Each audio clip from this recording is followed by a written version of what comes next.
Hey guys, I'm Leo Mendez and today I have a new video. I'm pretty happy to introduce the Moog Sound Studio 3, a new addition to the family of semi-modular kits that has everything to start in the world of synthesis. I'm talking about the DFAM, the Mod 32, the Subharmonicon, rack, cables, a book for patching, and the only thing you need to add is your own headphones. So, if you want to learn more about the Moog Sound Studio 3, acompáñenme a ver el siguiente video.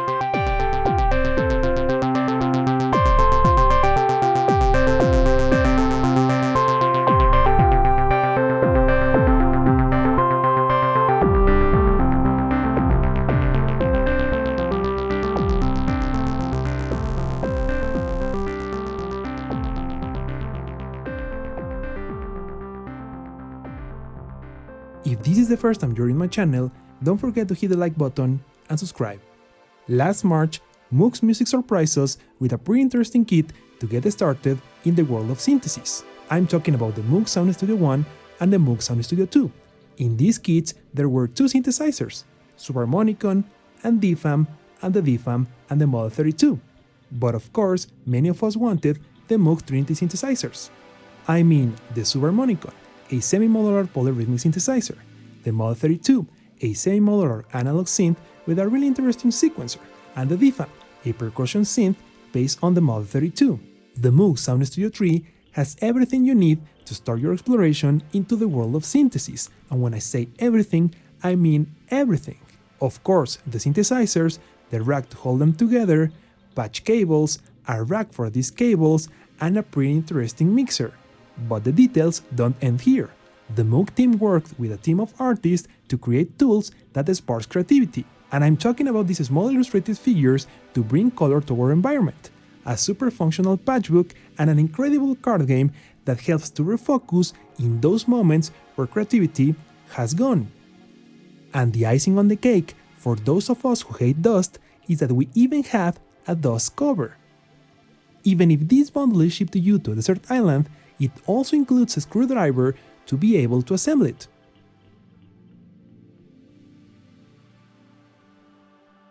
Now, let's make a variation on one of the patches included in the Moog Sound Studio 3 patchbook.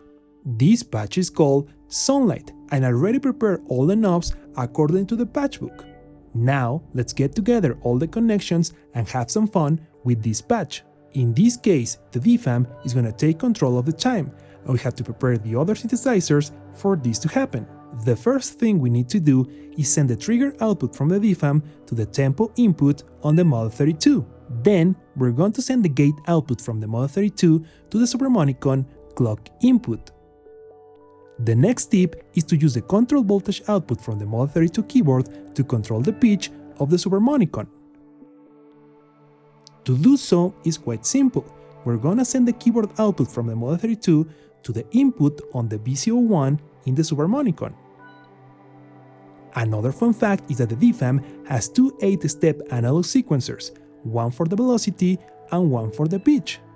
In this case, we're going to use the velocity to control the cutoff frequency in the Subharmonicon.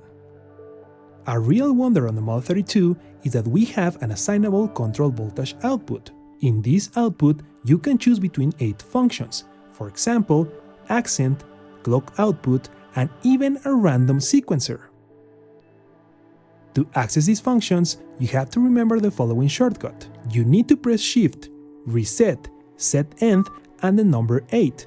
Then, the LED is going to change to amber, and we can choose between the 8 functions. If we press the button 8, we'll have a random sequencer on the assignable output. Let's send this random output to the cutoff frequency. Now, we're gonna use the mix functions on the Mod 32.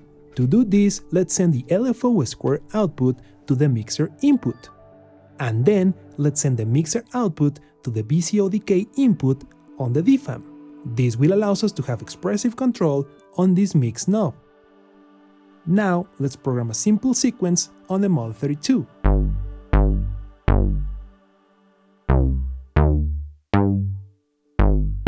To start, let's advance the DFAM to the step number 8.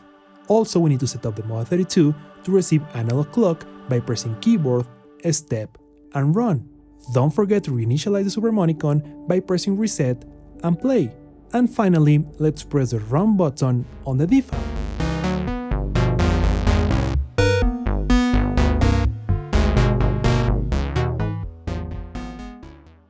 When we have some tuning problems, we can reduce all the knobs of the Subharmonicon sequencers in order to start tuning the frequency knob of the Model 32.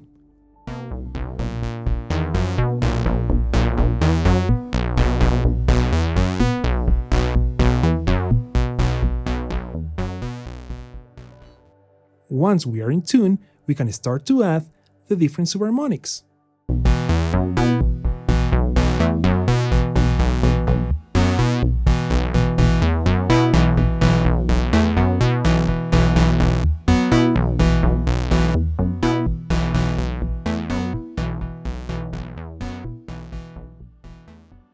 In the Model 32, we have a multiple, and this means that we have an input that can send control voltage to two different destinations. In this case, we're going to split the assigned output, which is a random sequencer.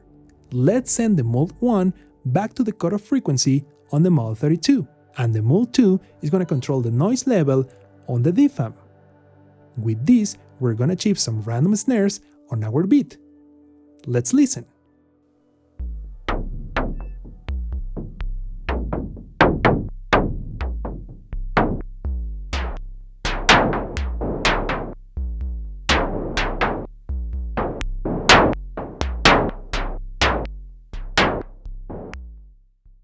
And now, everything together.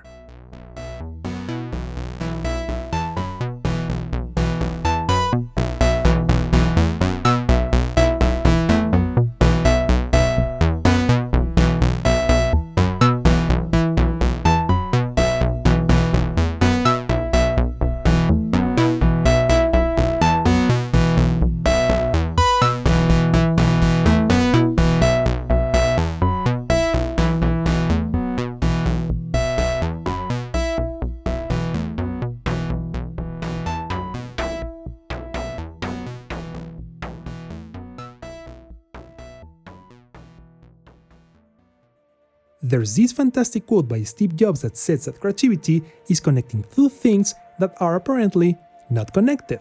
In the Moog Sound Studio 3, we have multiple tools to boost our creativity and connect those dots. In this case, I'm talking about this incredible set of cards that have multiple indications to spark creativity. We're going to choose a couple of cards and let's see how it surprises us. For example, this card is suggesting some movements on the DFAM. Let's play with the position of the switches in both the filter and the VCA envelope.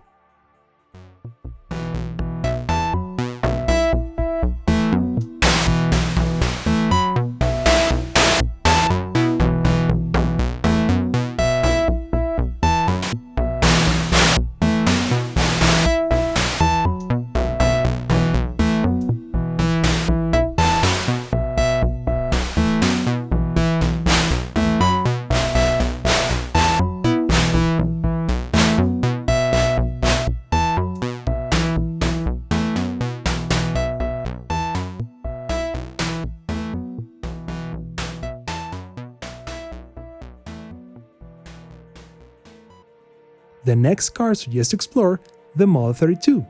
In this case, let's play with the switches of the filter modulation as well as the polarity.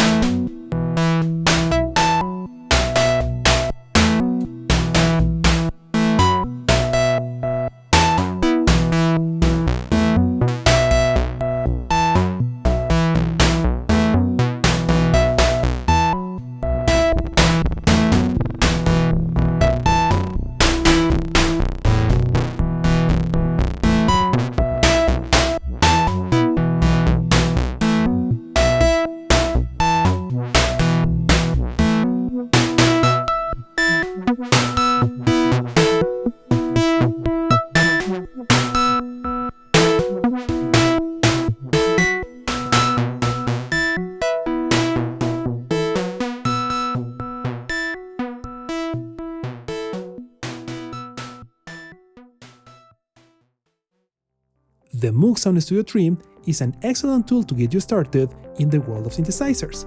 If you want to learn more about this kit, don't forget to hit the like button and subscribe.